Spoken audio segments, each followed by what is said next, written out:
વિદ્યાર્થી મિત્રો, ધોરણ 9 ની અંદર યુનિટ નંબર 10 સરકારના અંગો વિશે આપણે વાત કરી રહ્યા છીએ।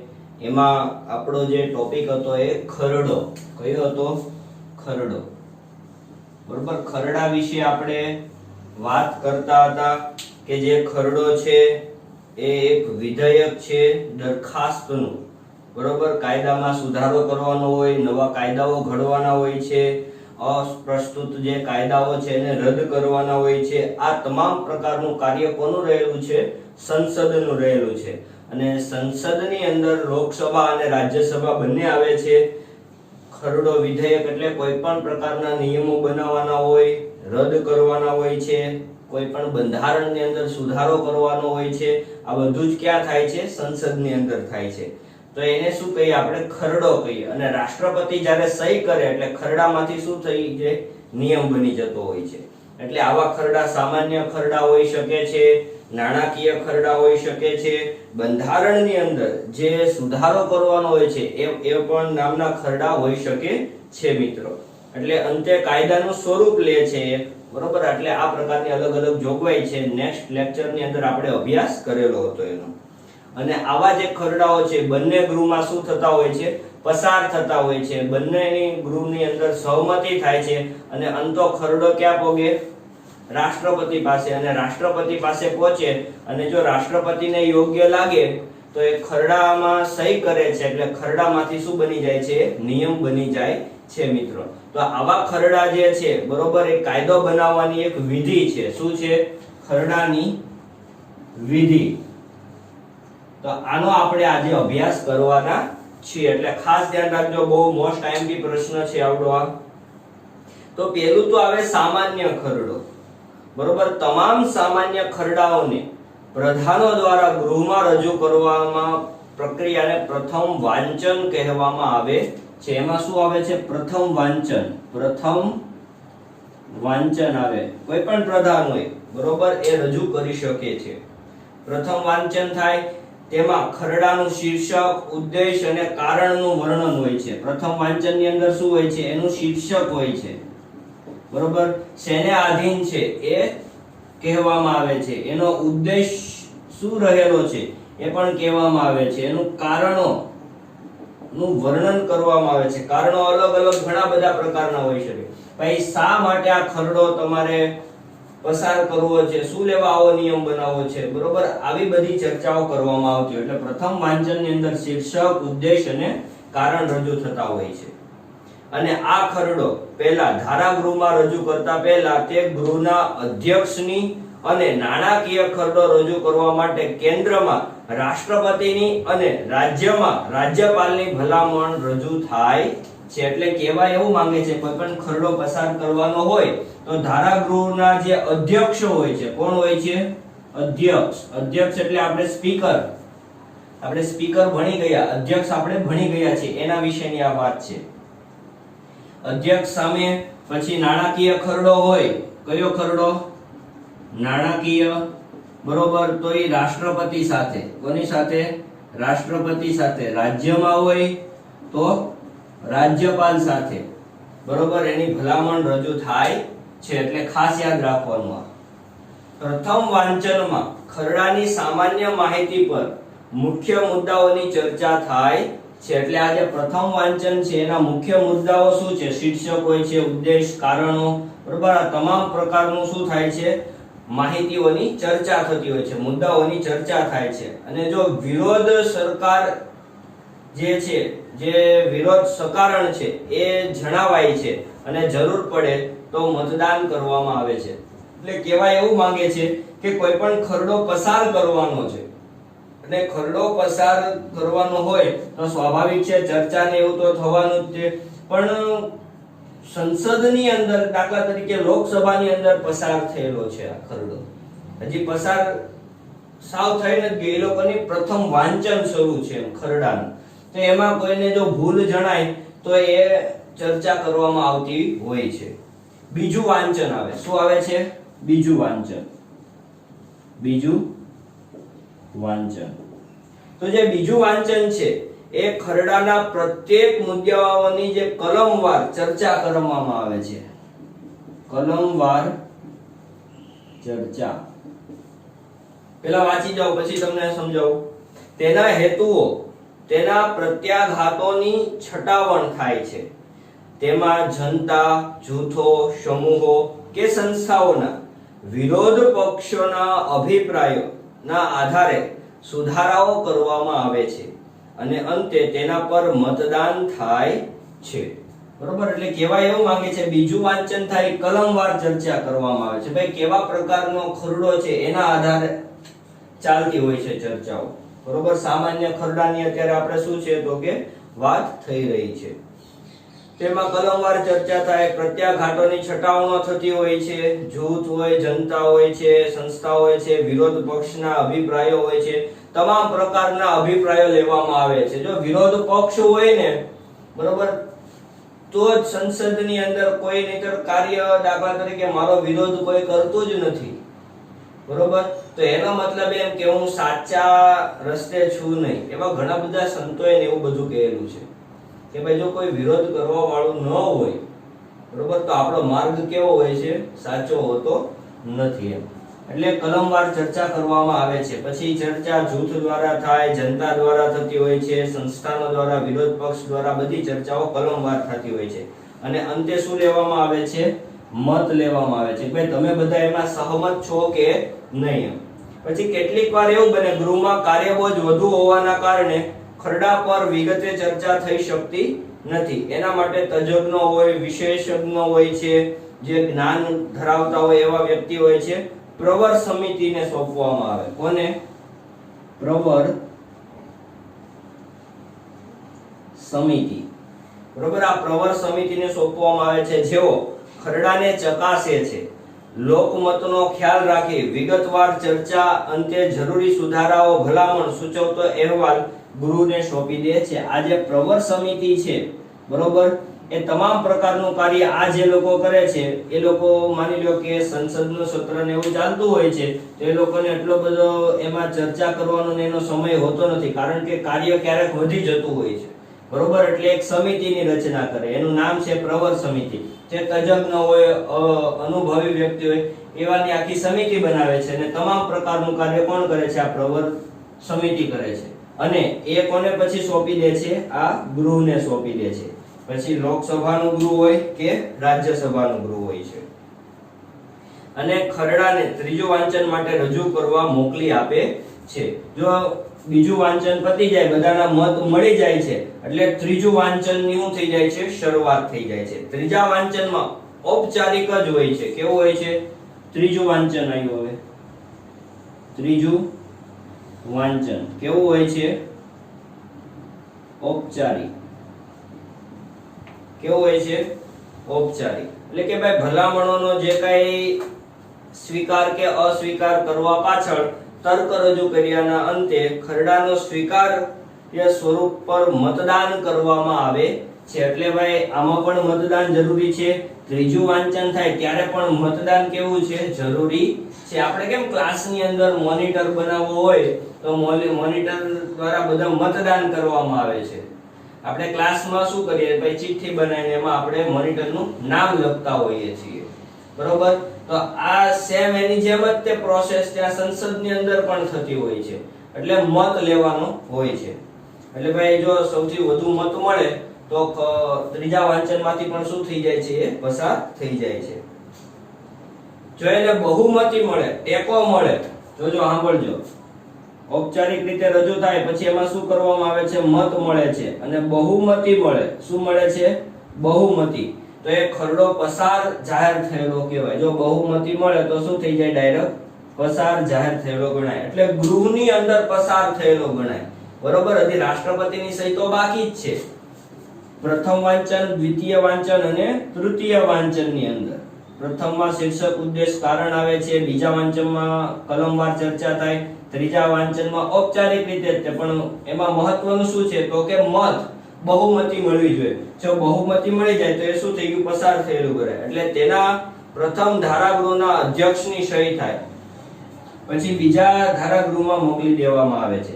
હાલો, પસાર થઈ જાય એટલે અધ્યક્ષની સહી થાય. કોનું? તો કે અધ્યક્ષની સહી થાય. અધ્યક્ષ એટલે કોણ? લોકસભાનો અધ્યક્ષ. હવે અધ્યક્ષ સહી કરી નાખે છે, બરોબર, એ સહી થતાની સાથે જ બીજા ગૃહમાં જાય. કયા ગૃહમાં? બીજા ગૃહમાં. દાખલા તરીકે આ લોકસભામાં પસાર કર્યું, બરોબર, એટલે એના સ્પીકર છે એ સહી કરી નાખે. પછી લોકસભામાંથી ક્યાં જાય? પાછું રાજ્યસભામાં જાય. ક્યાં જાય? રાજ્યસભામાં જાય છે. પછી એમાં જ રાજ્યસભાની અંદર સેમ આ રીતે ચર્ચા કરવામાં આવતી હોય છે. એમાં પ્રથમ વાંચન થાય, દ્વિતીય વાંચન થાય, તૃતીય વાંચન થતું હોય છે.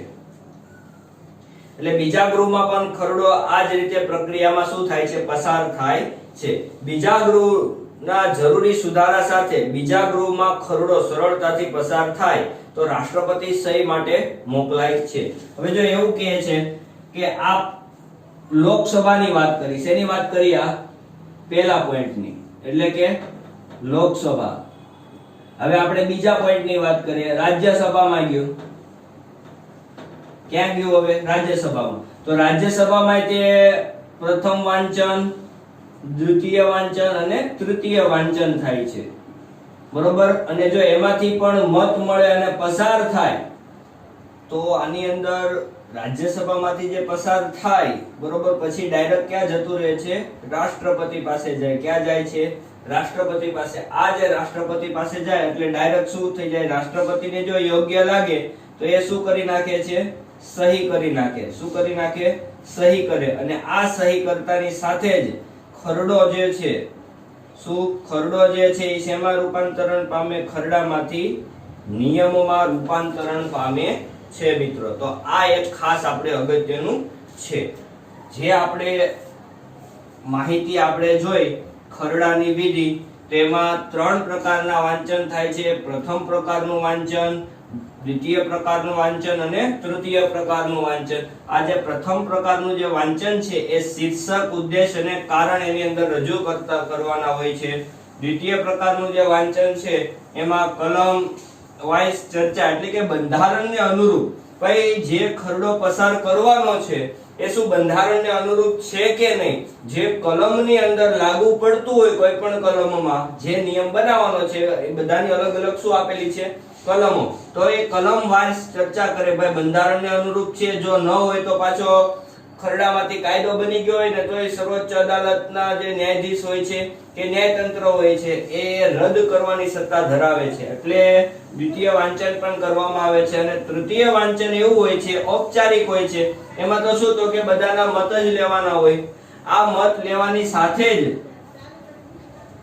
બહુમતી જો મળી જાય તો એમાંથી પસાર થયું કહેવાય, બરોબર. અને અધ્યક્ષની સહી થતી હોય છે. અને આ જે અધ્યક્ષની જે સહી થાય છે, બરોબર, એટલે ક્યાં જાય? બીજા ગૃહની અંદર પસાર થાય. દાખલા તરીકે આ લોકસભા છે તો હવે ક્યાં જાય છે? રાજ્યસભાની અંદર જાય છે.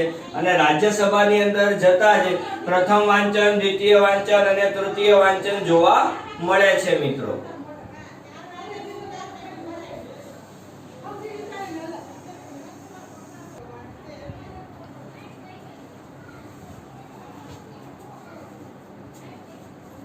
તો આ રીતે અલગ અલગ રીતે બંને ગૃહની અંદર પસાર થતું હોય છે. પછી આગળ વધીએ. કાયદો બને છે, રાષ્ટ્રપતિની સહી થાય પછી શું બને છે મિત્રો? કાયદો બનતો હોય છે. તો આ કાયદાની સાથે પછી ઘટના એવી બને કે ભાઈ પસાર ન થયું હોય તો શું કરવાનું? એક ગૃહમાં પસાર થાય ને બીજા ગૃહમાં પસાર ન થાય તો જોઈએ, પરંતુ બીજા ગૃહમાં તે મંજૂર ન થાય તો તે પુનઃ પ્રથમ ગૃહમાં પરત મોકલવામાં આવે છે. જો આમાં વાત કરીને આની વાત કરેલી છે, આમાં પસાર નથી થયેલું, આમાં શું થઈ ગયેલું છે? પસાર થઈ ગયેલું છે. જો આમાં પસાર થઈ ગયેલું છે એટલે આ ગૃહમાંથી આ ગૃહમાં મોકલવામાં, પરંતુ આમાં પસાર થયું નહીં એટલે રાજ્યસભાના સભ્યો એમ કહે છે કે ભાઈ આ જે છે આમાં ક્યાંક ને ક્યાંક ભૂલ કે એવું કાંક હોય તો જ પસાર ન થાય, બાકી તો પસાર થઈ જ જતું હોય. કે ભાઈ બંધારણને અનુરૂપ ન હોય, શીર્ષક યોગ્ય ન લાગેલું હોય તો પણ એ પસાર ન થાય. એટલે એ શું થાય? પાછું એને પાછું લોકસભાની અંદર ફરી પુનઃ પ્રક્રિયા થતી હોય છે. એટલે જો બીજા ગૃહમાં ખરડો 6 માસ સુધી પડતર રાખી મૂકે તો તેનો અસ્વીકાર થયો છે એમ મનાય છે. 6 માસ સુધી. જો બીજા ગૃહમાં 6 માસ સુધી, કેટલા માસ કીધા? 6 માસ. આ 6 માસ સુધી જો આમ નામ પડતર રહી જાય બીજા ગૃહની અંદર, આમાંથી ભલે પસાર થઈ ગયો પરંતુ આમાંથી પસાર થયો નથી હજી, એની ચર્ચા વિચારણા બહુ કરી નહીં, એટલે આમાં પસાર થઈને 6 માસ થઈ જાય તો એ ડાયરેક્ટ શું થઈ જાય છે? અસ્વીકાર થયો કહેવાય. શું થયો કહેવાય? અસ્વીકાર. બરોબર, આ વન લાઈનર પ્રશ્ન છે, યાદ રાખજો, ખૂબ જ અગત્યનો. જ્યારે બંને ગૃહો વચ્ચે મતભેદ વધી જાય છે કે ઉપલા ગૃહ એટલે કે રાજ્યસભા એટલે કે આવડો આ ગૃહ સત્તાધારી પક્ષની બહુમતી ન હોય, ત્યારે ખરડાની મંજૂરી મળવી સરળ ન હોય, ત્યારે બંને ગૃહોની સંયુક્ત બેઠક બોલાવીને ખરડો સાદી બહુમતીથી પસાર કરવામાં આવે છે. જો શું કહે છે મિત્રો કે ઘટના એવી થાય છે કે બેના મત મળતા નથી, બરોબર, એટલે સંયુક્ત બેઠક થાય. શું થાય? સંયુક્ત બેઠક બોલાવવામાં આવે છે. આ સંયુક્ત બેઠક બોલાવવામાં આવે, બરોબર, એટલે સાદી બહુમતીથી પસાર કરવાનું. સાદી બહુમતી. જો બહુમતી મળી જાય, વધારે પડતા મત મળે, બરોબર, તો એ શું થયું કહેવાય?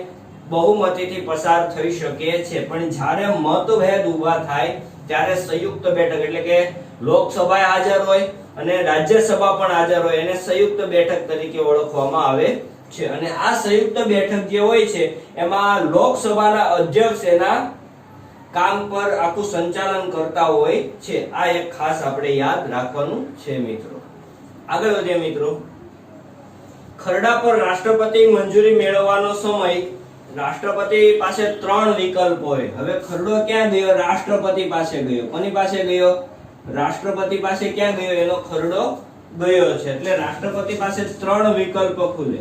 એમાં પહેલો વિકલ્પ છે ખરડા પર સહી કરી અને મંજૂરી આપે છે. શું કરે છે? ખરડા પર સહી કરી અને શું આપે? મંજૂરી આપે છે. બીજો વિકલ્પ એવો છે ખરડો પોતાની પાસે રાખી મૂકે. શું કહે છે? ખરડો પોતાની પાસે રાખી મૂકે છે. ત્રીજું એવું છે પુનઃ વિચાર માટે સંસદમાં પરત મોકલી શકે છે. ત્રીજું કયું? પુનઃ વિચાર માટે સંસદમાં. એટલે રાષ્ટ્રપતિ પાસે પણ 3 વિકલ્પો બહાર નીકળતા હોય છે. કહે છે શું?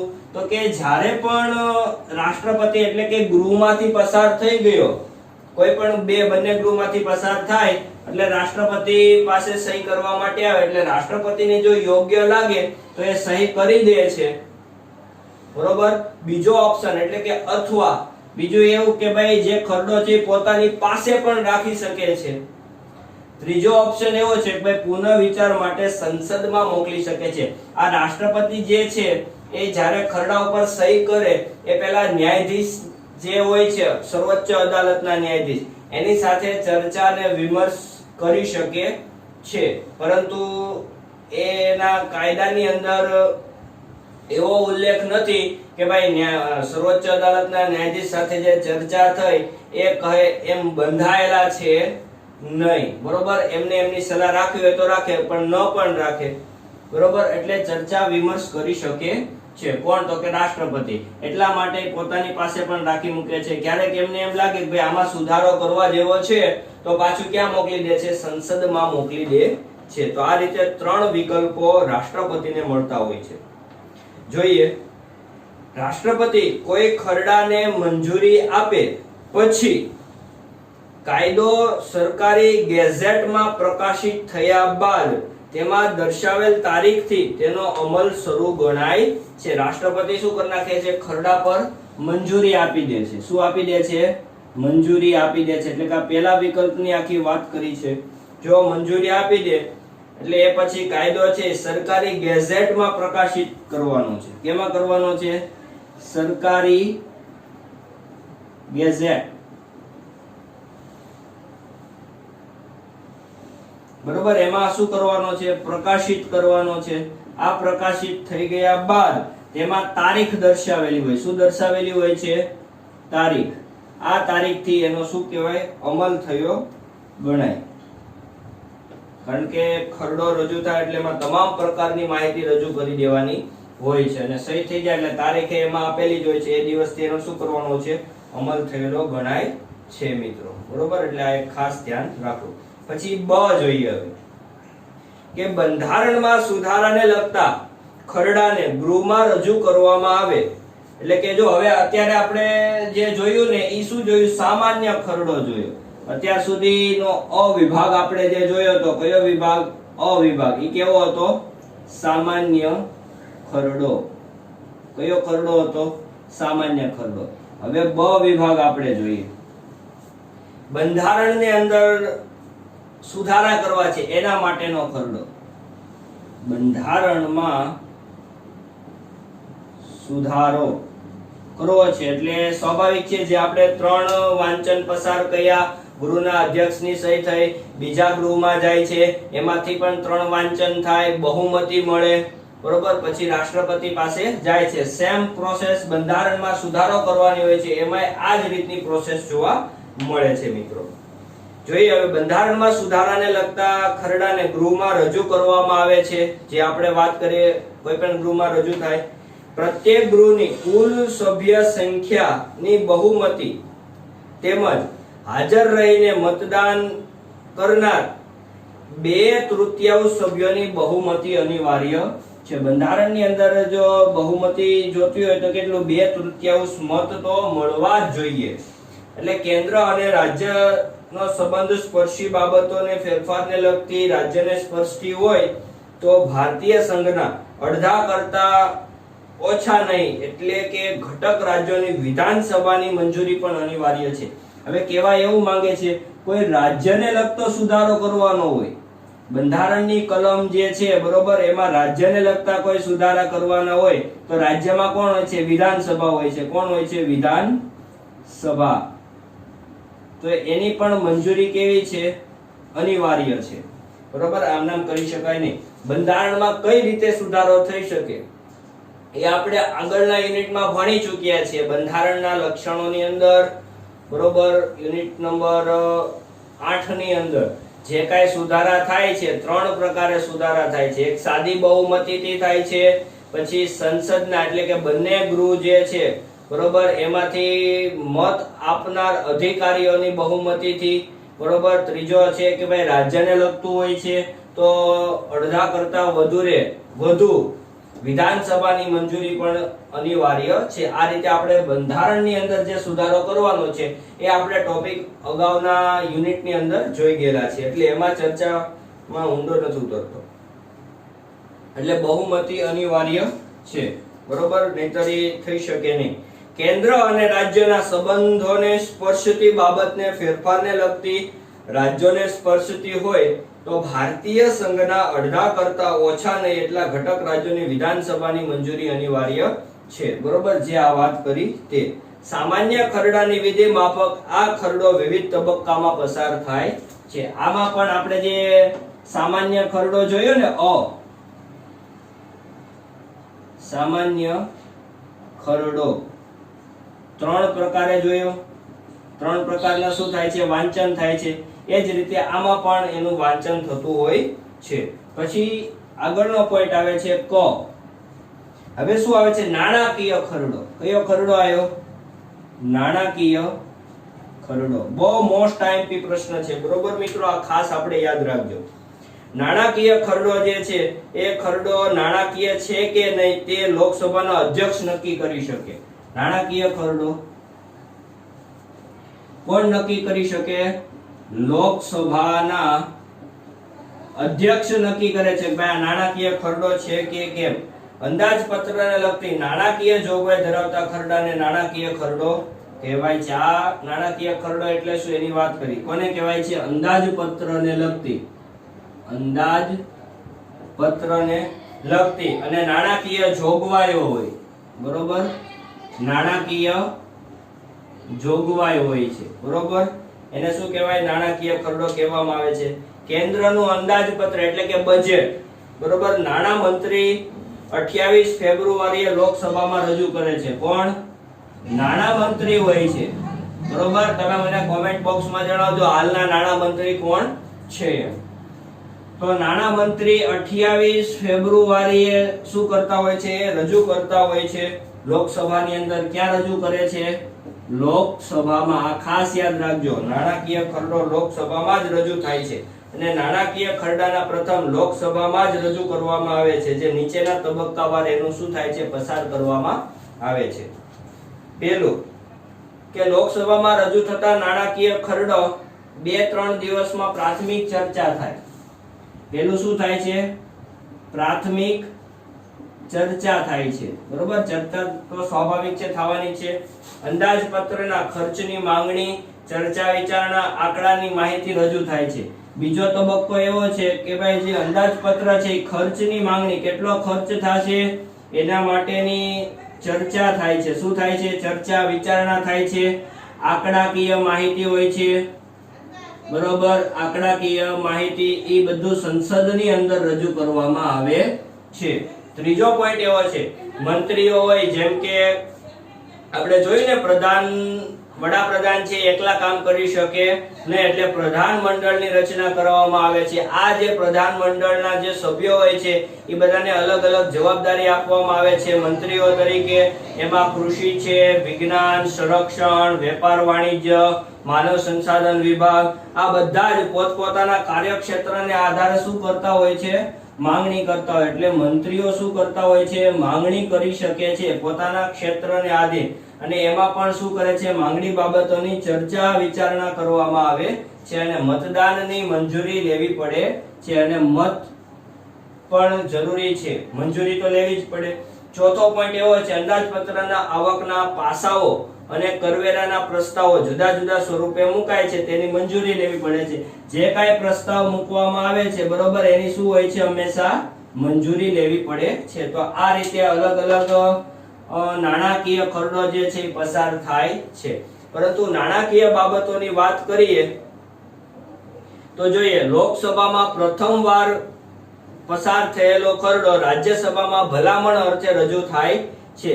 રાજ્યસભાએ તે ખરડા અંગે મંજૂરી, ભલામણ સહિત લોકસભાને 14 દિવસમાં પરત મોકલવો પડે છે. હવે જો આ ખરડો શું કહે છે, ભાઈ લોકસભા જે છે, બરોબર, એમાં પસાર થઈ ગયેલો છે એટલે ક્યાં જાય, રાજ્યસભામાં જાય છે.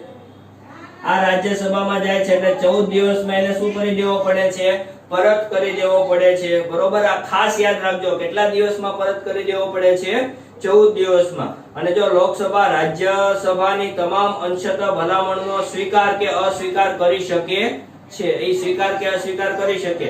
જો 14 દિવસમાં નાણાકીય ખરડો લોકસભામાં પરત ન કરવામાં આવે તો તે ખરડો પસાર થઈ ગયેલો ગણાય. આ 14 દિવસમાં જો એ પરત ન કરે તો એ ખરડો શું થઈ ગયો, પસાર થઈ ગયેલો છે તેમ ગણવામાં આવે છે મિત્રો. એટલે ખાસ એક આ યાદ આપણે રાખવું.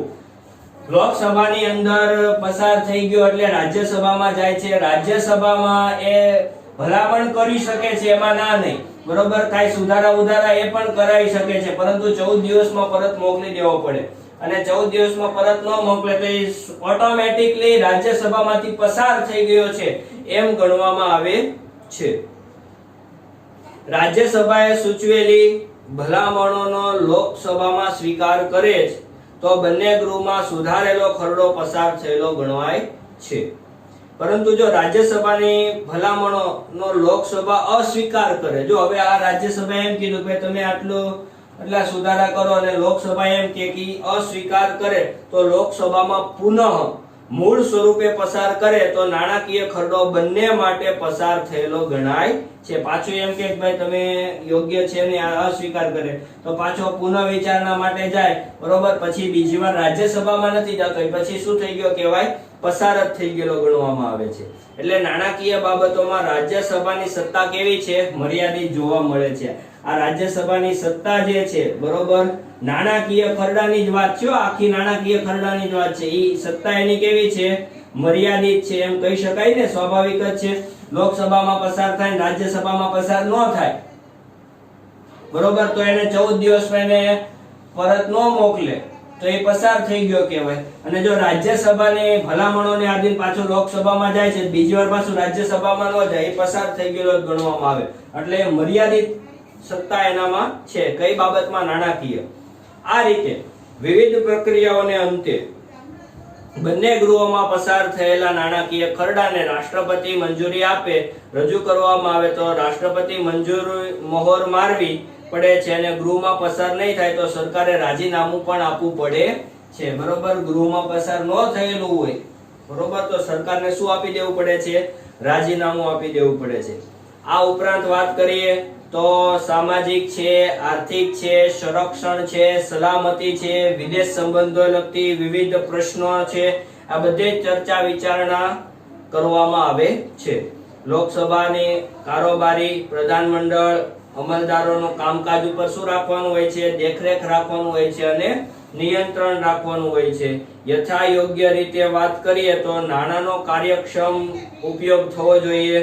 ચૂંટાઈને આવેલા પ્રતિનિધિઓનું છે નાણાંના વપરાશ પર સીધો અને અંતિમ અંકુશ ધરાવે છે. ધારાગૃહની પૂર્વ મંજૂરી વિના નવા કરવેરા નાખી શકાતા નથી, એટલે નાણાકીય જે કરવેરાની બાબત છે ડાયરેક્ટ નવા કરવેરા ન નાખી શકાય. ચાલુ કરવેરામાં ફેરફાર કરી શકાતો નથી. ધારાગૃહનો અંકુશ અને હોવાથી જાહેર નાણાંના રખેવાળ કહેવામાં આવે છે. ધારાગૃહનો જે અંકુશ છે ને, કારોબારીના જે ખર્ચાઓ થાય, બરોબર, કારોબારી સમિતિના, એના ઉપર અંકુશ, એટલે એ બધા એના રખેવાળ કહેવામાં આવે છે. ઉપરાંત સંસદ, રાષ્ટ્રપતિ, ઉપરાષ્ટ્રપતિ, સર્વોચ્ચ અદાલતના ન્યાયાધીશ, વડી અદાલતના ન્યાયમૂર્તિ, મુખ્ય ચૂંટણી commissioner, auditor general, attorney general વગેરે આ બધા જ બંધારણનો ભંગ કરવાના આરોપસર મહાભિયોગ ચલાવી શકાય છે, એટલે કે ભાઈ પદ ઉપરથી એને દૂર પણ કરી શકાય છે. આ અલગ અલગ ખરડો, જો આ બધા જેટલા મેં નામ કીધા ને, કે ભાઈ જો સંસદ છે, રાષ્ટ્રપતિ છે, ઉપરાષ્ટ્રપતિ, સર્વોચ્ચ અદાલતના ન્યાયાધીશ, વડી અદાલતના ન્યાયાધીશ, મુખ્ય ચૂંટણી કમિશનર હોય, એટર્ની જનરલ હોય, આ બધા ઉપર મહાભિયોગ લાગે. શું લાગે છે? મહાભિયોગ. મહાભિયોગ એટલે શું? તો કે પદ ઉપરથી એને રદ કરવા માટે સંસદની અંદર ચર્ચા વિચારણા થાય છે. જો મત મળી જાય તો એ પદ ઉપરથી એને દૂર પણ કરી શકાય છે, બરોબર. તો આ રીતે સંસદની સત્તાઓ અલગ અલગ રીતે આપણે જોઈ. તો વિદ્યાર્થી મિત્રો, મળીએ નવા ટોપિકની સાથે. અસ્તુ.